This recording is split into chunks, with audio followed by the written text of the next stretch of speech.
Hi everyone, it's Holly Marie King, and we are back with Irae, Amentes, and I apologize if I have butchered that. Anyway, I think they were going to a theme park. I just looked at my save file, and it's been since June since I've played this, so that's how much I do in a month, or 2 months, I guess. Oh, it says the museum, so maybe they went to a theme park and did something else. I don't know. Anyway, the museum was located away from the main streets. While we were on our way there, I asked Kasumi something that had been on my mind. It wasn't a huge museum or anything, but it was a fancy sort of place that frequently held exhibitions for paintings, ceramics, and the like. It didn't seem very Kasumi to me. You saying it doesn't suit me? Ooh. I wonder about that. Just saying that it might fit Himuro better. You know, it kind of seems like you're calling me an unproductive. Can't I say I like that? So have you ever produced anything? I can cook! Was that really so special? Not that I was one to talk. Cooking and me went together about as well as oil and water. Well, putting aside your cooking for the time being, what sort of exhibit are we seeing exactly? Can't you read? Kasumi flashed the tickets at me, a wicked gleam in her eye. Frankly, the text on the tickets was printed so large that it would have been impossible not to notice, but remind me, just in case. I was still holding out hope that I was just seeing things, because if I wasn't, then it meant we were straight our own way to a gala featuring an assortment of objects I was not interested in seeing. Straight on our way would be better. Unfortunately, it's the Blades of the World exhibit. My hopes were thoroughly crushed. This was no way to treat someone who just got out of the hospital. Eventually, we reached the museum, though Kasumi had to basically fight me tooth and nail the rest of the way there. I'd spare you the details of her dragging me around the place after we got there. I'd prefer not to remember. And so... Hey, come on! How long are you gonna keep spacing out over there? Kasumi muttered in exasperation while looking at a Nepalese knife known as a kukri. I couldn't help having a sour look on my face. The mere sight of these kind of blades had made me nauseous for as long as I could remember. Why did she take me here in the first place? She knew full well I wasn't good with sharp objects. How pathetic can you get? It's not like they bite, you know? Why do you hate them so much? Well, her tone was genuinely curious. Unfortunately, this wasn't something I had a clear answer for. Well, do you have a reason for hating caterpillars? Huh? I think they're cute. There's something just lovable about them. What about cockroaches? I'd just smash them if I found any. Okay, how about snakes? I think it'd feel nice to have one wrapped around you. They're cold-blooded and all. Wonderful. I suppose I was wrong to expect a girlish response out of Kasumi in the first place. You say something? Don't worry about it. Whatever the case, these things just didn't sit well with me. Little Miss Kendo over here might have found the blades on display fascinating, but I was definitely not having a good time. We've already checked out everything there was to see. Can't we just go home already? Ah, but that's no fun. Aren't we on a date? I can't see how you'd find being on a date with me fun. Well, you could make it fun if you fix that attitude. She was telling me this? Isn't this how I've always acted? Try going easier on someone who literally just got out of the hospital. Sheesh. You really are beyond help. Kasumi heaved a deep sigh. I was beginning to think that she actually understood, but then I guess we'll take one more lap around the place and go home. No, of course she didn't. Why would she? And so we ended up taking one more lap around the museum. I did my best to avoid looking directly at any of the blades on display. I wasn't sure I could really explain exactly why I had this thing against blades, but it wasn't because I felt scared of them.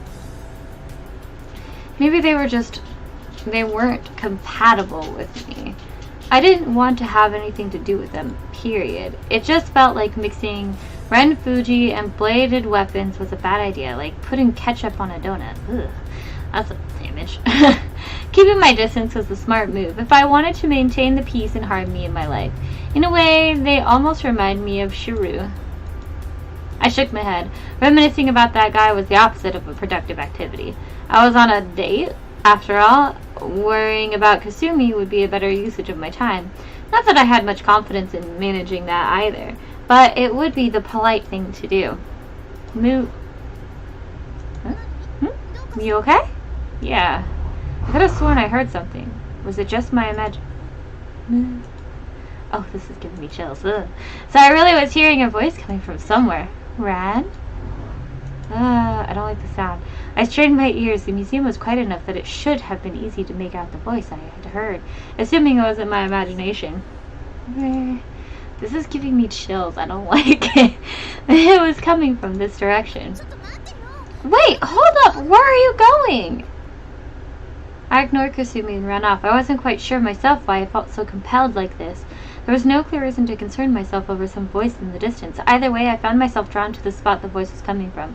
Perhaps it would have been more accurate to say I was guided there even. I found myself in an obscure corner of the museum, the sort of place you'd never come across if you were just taking the normal route through.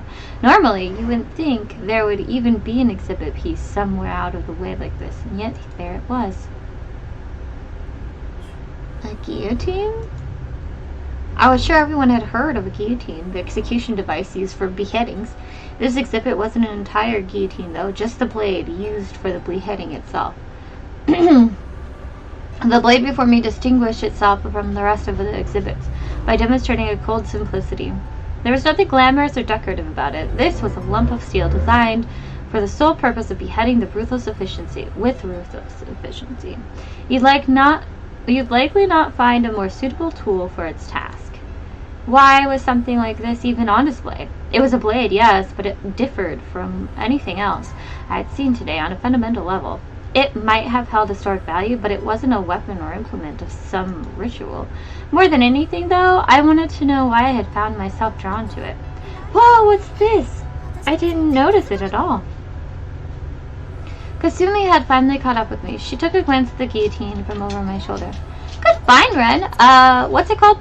Bois de Justice, the Pillar of Justice, the official name of the guillotine. And so, you know, that's French. Also, it mentions Maximilien Robespierre. You've heard of him, right? He was an 18th century politician. You mean the one from the Reign of Terror? Yeah, it says this is the one he used. Robespierre was a key figure during the French Revolution, the man responsible for sending those opposed to the Reign of Terror to the guillotine. Ironically, his end would come by the same device he had employed upon so many of his political opponents and the bourgeoisie. This was supposed to be from back then? It seems kind of fishy to me. It doesn't feel all that authentic. Yeah, but having it put down on paper like that kind of gives me the chills. You and me both. Authenticity aside, the idea of putting something like this on display was simply in bad taste to begin with. How to put it, the whole thing felt too raw. The object on display here was a tool of execution, nothing more and nothing less, so perhaps it was only natural that... How many people do you think this thing killed? One would find themselves asking that question precisely because the lack of ornament present in the other exhibits made its nature as an implement of death apparent. Try not to think about that stuff like that. This isn't the sort of thing you should be gawking at. Well, yeah, but aren't you the one who found it in the first place? Is it so surprising that someone would take notice of an unpleasant thing like this? Rivers of blood, screams echoing into the distance, all sorts of visions of death ran through my head, then looking at this thing. It wasn't often you found something that so clearly embodied the negative side, the original intent of a blade. Given that Robespierre's name was attached to it, it had to have been from the 18th century. If it really had been used during the French Revolution, it was safe to say that it had executed hundreds of people. Some would actually describe the guillotine as a merciful form of execution. It was designed to sever heads at exactly the right angle and velocity to ensure that criminals met with a swift, painless death. An instant death delivered at lightning speed. There was a reason some called it merciful. It's easy to get the wrong impression from the rivers of blood and mutilated corpses the guillotine produced. But for someone facing execution, it was probably far preferred to being hanged. Well, assuming that the victim died before they had a chance to feel the pain of being decapitated, that is. I found myself thinking about exactly that sort of thing. I had just told Kasumi not to. Let's go. To be honest, this thing is making me sick. Yeah, you're right. Sorry. Hey, you're looking kind of pale there. You okay? I'm fine. It's not like I'm feeling physically. Before I could get the word ill out. You're the same. I heard the voice from earlier again, more clearly than ever. You're the same as him. Why did I react the way I did? If only I hadn't paid attention. If only I had ignored it. If only I hadn't looked at it. If only I hadn't spun around to face that dreaded blade. Whoa.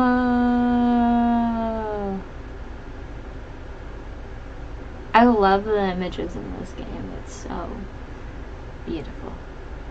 I would have never had to hear the cursed words borne forth from the ethereal figure standing in front of the guillotine. How could she have known that? What did she mean? We were the same. Since you're both the same, you too will be cool. The girl standing before me had skin of the purest white, yet that beauty was irrevocably tarnished by a violet streak of crimson across her neck. I almost wanted to believe it was some sort of necklace, but no, the jagged pattern was unmistakably the scar that a decapitation would create. Looking back on things later, I would be able to say that this was where it had all begun. Alright, it's that time to end it. Yay. That's pretty good. Gave me chills. Ugh. So maybe we'll start seeing how it ties into the beginning, because I was wondering how it tied together. Maybe he's like a reincarnated version of the one guy. We'll find out. It's been so long since I read the beginning that I don't really remember it very well. I just remember it being a war. But yeah, I will continue to do this. I know that there's so many things that happen before I get onto this, but it will continue. I will finish it eventually. But yeah, anyway, hopefully I will see you guys next time. Bye!